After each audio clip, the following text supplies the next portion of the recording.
What is up, guys? Nick Gould here.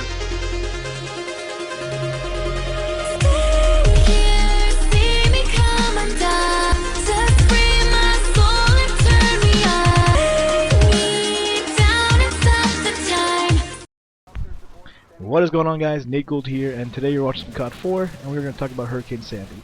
I live in New Jersey, and that's why I'm talking about this. I don't think anyone who's like, oh my god, the things that happened in Hurricane Sandy that I wasn't affected by at all, or in the least, was so devastating. You shouldn't make a video about this unless you're working with the company to promote hurricane relief. Otherwise, if you're just trying to get views or talking about Hurricane Sandy, just because you're stupid and you should die. Anyways, so let me talk about Hurricane Sandy. It didn't really hit us that bad, not weather-wise. I mean, wind was bad. That's what we got. It was about 35 to 40 mile per hour wind. Knocked over a bunch of trees. We actually cut trees this spring, and if we didn't, I moved out, but my parents probably wouldn't have a home, and one of us could have very possibly been dead. I mean, there was these 5 huge trees, and they were going over during the storm. There's no way they would have made it, and thank God they're gone. They're dead. So we got rid of those, so it was lucky for us. We didn't have power for about 7 days. I stayed for 2 days, and on the 3rd day I had left to went to go visit some family and stuff like that, because I had all this free time sitting around, no power on, whatever.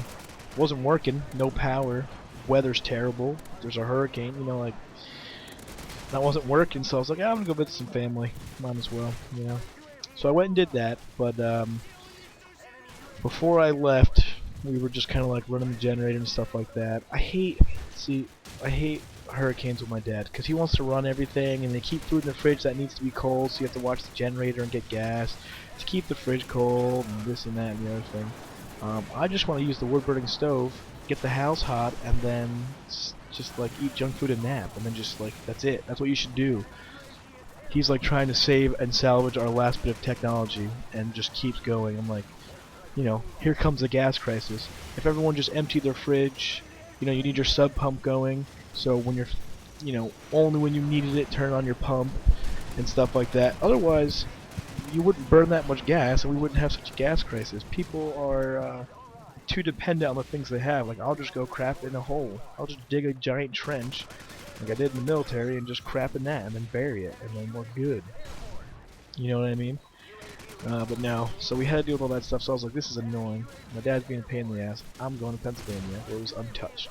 So I went and visited my grandparents, and then I went to Chuck E. Cheese with my niece on the way home and hung out with them for a couple of days with my sister and her fiance. So it was a good vacation, I guess. But I want to talk about some of the stuff that was happening in New Jersey, like the gas prices and stuff like that. Before I had left, I didn't even attempt the gas stations in town. We have, let me do some math here, by A&P, we have Lukoil, Exxon, and down the road we have some little no-name I can't remember the name of it, Valero, the one in town by ShopRite, and then another Lukoil. Well, I think they're like the most direct. Those are like the closest ones to me, other than the one right by my house. So that's like 8 gas stations in town. One of them, Exxon, was the first one to have gas, so the lines were 30 cars deep, obviously, on the main road, like keeping people from being able to do anything, and stupidity and just terrible things. It sucked. So we didn't go there. We ended up going to a town, like my town, and then there's 2 towns over is, where did my dad go? I think it's Goshen he went to. So he went to Goshen, no, he went to Florida, New York, and he got gas, and I went to Chester, and they're both equally about 35 minutes away from our house. With all the traffic and the stupid stuff and things we were doing, it took me about an hour to get there. But once I got, because in the town next to us, there's only 1 gas station. There's actually 2 gas stations in the center of town, and those are the closest ones, and they're the only one with gas. So they had the most busy intersection in that town, which gets you in and out of that town. About 50 cars each way. It was insanity. And we, so as soon as I got out of there, it was nothing, but I got to the place I went to in Chester. It was on a main road. It was the first gas station on the main road, and in that town I was like, oh, it's gonna be packed. And I was like running out of gas. Like literally, I was like, I don't think I'm gonna make it. So I waited behind 2 cars, and it wasn't bad at all. You know, I waited like 10-15 minutes, and then I you know, fill up a bunch of gas tanks and stuff like that. And then I left. So I left the next day after that. So as you can see, it's pretty bad. One gas station has gas, lines everywhere. I'm driving an hour each way just to get gas, the generator and stuff like that. So then I leave, and then everywhere starts getting gas, but they still have like 4 or 5 hour lines everywhere. I mean, not everywhere have them, but like 4 or 5 gas stations are now open, and there's still hours. People waiting for hours. Someone, like their wife, sent their husband to get it, and he slept there overnight. He waited so long and was so close that when the gas station ran out, he just slept there. And the next morning, when they got more gas, he ended up getting gas. That's what he had to do, which is very sweet. What a nice man to do for his lady friend. But that sucks. That's like, you know, he waited 6 hours. He probably waited in line for 3, so he probably freaking spent 10 to 12 hours plus driving, traffic, all that other crap to get a tank of gas in his car. That is insanity. So some people did some nice thing. I read, saw another article. Someone went to this restaurant to try to he brought his fiance, she's pregnant, and to cheer her up because there's no power and it's hard to be pregnant with no power, and going through all those uncomfortabilities while being even more uncomfortable. And the restaurant owner said, you know, your wife needs, you guys need a generator. We have power. I'll give you a generator. So they follow him home. This is the owner of the restaurant who'd never met them before. They went home. They grabbed his generator and then realized that he didn't have any power. And the guy was like, it's more important that your wife is warm than I am. So the guy gave up he had no power, was using a generator to keep his house warm and stuff like that. And he had given up his own heat and comfortability for this pregnant couple. I thought that was really awesome too. And a bunch of other like little stuff like that kind of happened. Obviously looting happened. My uncle was in Asbury Park and there was a 7 p.m. curfew. After that they would arrest you and stuff like that, so that kind of stuff. This room kind of echoes. Hopefully this commentary goes well. Actually, my mic is so crappy and quiet that you probably can't even hear me. I'll have to do this again. But anyways, so there was so there's obviously looting and stuff like that. I'm going to work in Tom's River down Seaside, like down by Seaside Heights and stuff like that, and Seaside Park. And there's the National Guard everywhere because of the looting and crime, and things are so it's devastating, absolutely devastating. I know you guys can still like donate to Red Cross and stuff like that. I'm not really in tune with all those things because I haven't donated yet. I don't have like any money right now.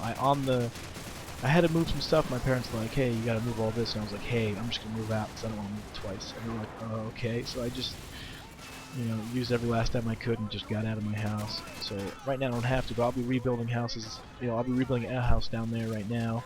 And then in the spring, I think I'm gonna try to volunteer some time on the weekends to. I think they're not gonna start rebuilding right now because the weather's just getting worse and worse. It's November, and we just got 5 inches of snow. So I think they'll probably start rebuilding the boardwalk and stuff in the spring, and I'll probably go down and do that on weekends or something like that. Or if there's jobs open doing it, I'll do it full time if it pays. You know, I have to make a living, unfortunately. If the world was free, I would do it for free, but it's just, you know, as dick as it sounds, it's just the way the world works. But it was pretty bad. Things are starting to go normal now, but even for the last 2 days by my house, there's been lines and lines, like 15 cars at a time by the gas station around the corner from me. There's like flares and cones up constantly, and it's just like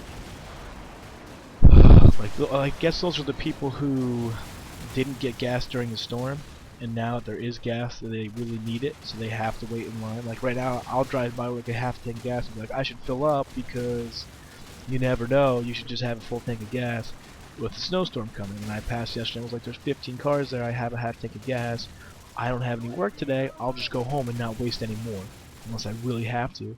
And then I'll have a few, you know, a half tank of gas, I can drive to my grandparents back. It's 4 or 5, freaking, probably make it like 400 to 600 miles, depending on how much highway driving I do. So I'm like, I can just save that and then do what I need to do if I have to. So there still is some effect around here with the gas and things like that, but everything's going back to normal. My family is safe and all that, which is really important. My uncle is down in Asbury Park, which he put pictures up that he took, and it is destroyed, so I'm happy he's safe and alive and stuff like that. And I don't know, it's pretty insane and stuff like that. I'm just glad it's hopefully over for now, you know. It was kind of rough. Like I said though, I went on not on vacation, but I went and visited people, so I didn't sit in the storm for too long, because I didn't want to deal with it. You know, there's the gas, the looting, the trouble. It's just stupid. I think the governor however, was very good about this storm. He was like, I don't care about the election at all right now, like, we need to rebuild. Some stupid reporter, he's talking about how, like, there's $25 billion of damage, and he's like, what about the election? Are we going to be able to vote? And he's like, I don't give a damn about the election. And it's nice because you would think in politics he would side with the politicians just to try to, hey, look, I'm the governor, I fall in line for you. He's like, I don't give a damn about it.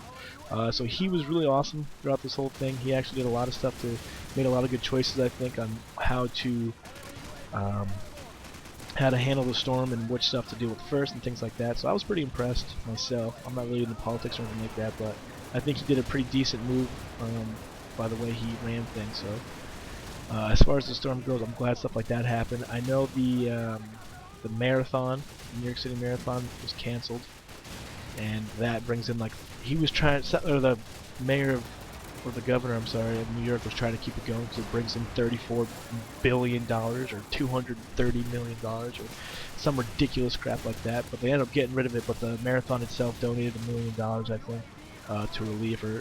Someone who funds the marathon, I don't know, someone somehow involved, I think. They did like $1 billion, billion, something like that. In the relief, stuff like that. So everything's going better, and that's kind of how I experienced Sandy and stuff like that. So I hope you enjoyed the video, and I'm going to be bringing up some more videos soon. More about, like, me moving, and I want to talk more about these big servers, little servers. So please leave your comment below. Thanks. Bye.